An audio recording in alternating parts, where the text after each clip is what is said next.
Hello! How's everyone doing?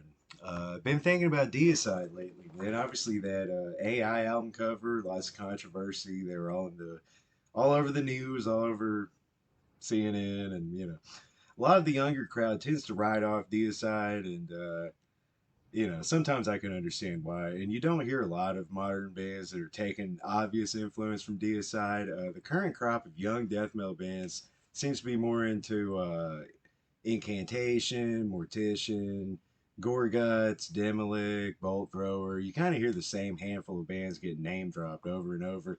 So with this video, we're going to take a look at some 90s death metal releases for those of you who are looking for something in the vein of early Deicide, or in some cases, pretty much straight up clones of early Deicide. I think all of these records are honestly, man, better than anything the real Deicide's done since Serpents of the Light. It's also just interesting from a sociological perspective that, for whatever reason, man, sounding like this band and singing about Satan and blasphemy is kind of falling out of fashion in modern death metal as a whole nowadays. I don't know why.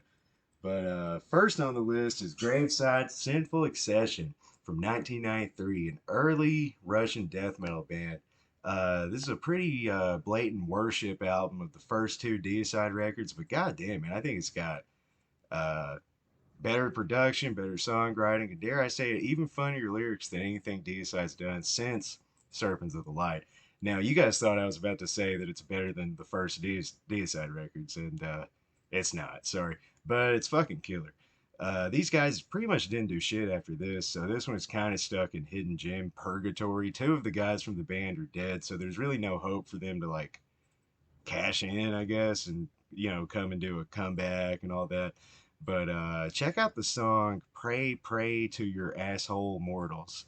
That's got some funny broken English. The singer talks about taking a shit on the cross.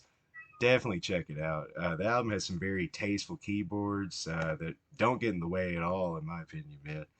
Up next is Hate from Poland with their 1996 debut, Daemon Qui Facet Teram. I know I fucked up the title, but I'll write all the albums in the description along with their, you know, Metal Archives pages so you can check it out.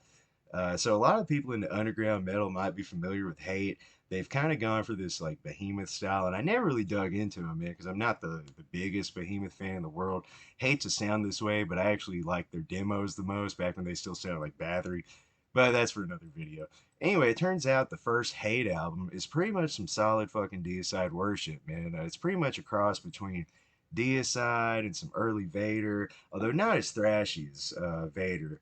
So that's fine by me, though. I think Deicide's better than Vader, honestly. This is not groundbreaking stuff, but it's worth checking out, man. It came out in '96, so you can hear some pretty fresh Once Upon the Cross elements on here. The standout funny title for me is Merry Christless. A very, very clever play on Merry Christmas.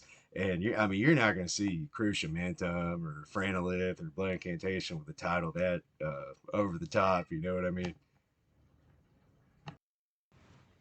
All right, next on the list is Thronion, if I'm saying that correctly. Thronion, I don't know. From Sweden, with their 1999 EP, In Sardonic Wrath. These guys went on to form God Hate, were not as good. Honestly, I don't think they have anything as good as this EP. It's basically just a more technical Swedish deicide. It kicks ass, man. Someone needs to send this CD to Glenn Benton. I think he could learn from the songs and the album cover. Check out the Carnage demo from 1997 as well, man. That's very good. Now, last on the list, I'd say it's probably the most unique entry on the list. Another Swedish band, Luciferian, with their 1994 release, Demonication, The Manifest. This record has some really atmospheric, like grand, epic parts. There's some keyboards, but they're tasteful.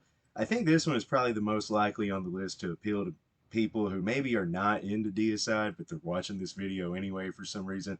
But not so fast. It's still brutal as hell. Plenty blasphemous. You know, they even got a cover of Sodom's Blasphemer on here. Not as good as the original, but honestly, like very few songs are. Definitely check this one out if you haven't, man. Even if you don't like Deicide, there's a strong Morbid Angel influence on here as well. There's some good melodic solos, very epic parts. I dig it, man. I don't really care for their second record, which came out in '03, I believe, '03, '04. But this one rocks, man. All right, man. There you have it. Four '90s death metal gems that are heavily inspired by, or perhaps clones of early Deicide. Again, I'd even recommend Luciferian to people who don't like Deicide, but my favorite here might be that Graveside from Russia. I'm not sure. I like these all, man. Regardless, these records are all more interesting than the modern Deicide stuff, to me at least. So if you were tired of waiting for a group of teenagers or 20-year-olds to get signed to Dark Descent or 20 Bucks Spin and do like a serviceable Deicide clone, pull these up on YouTube, man. So thanks. Don't forget to subscribe, man. Leave a comment. Recommend some more bands that sound like Deicide. I know I left off like Deface Creation and Fest Dead. Uh, I wanted to pick some shit that like I thought fewer people had heard of, maybe. Uh, I'm gonna do some more hidden gems lists in the future. Feel free to check out my tech death or technical death metal gems list from a few weeks ago. It's all '90s stuff, so you don't have to worry about. Don't have to worry. It's all '90s, you know. But anyway, thanks for watching, man. Thank you.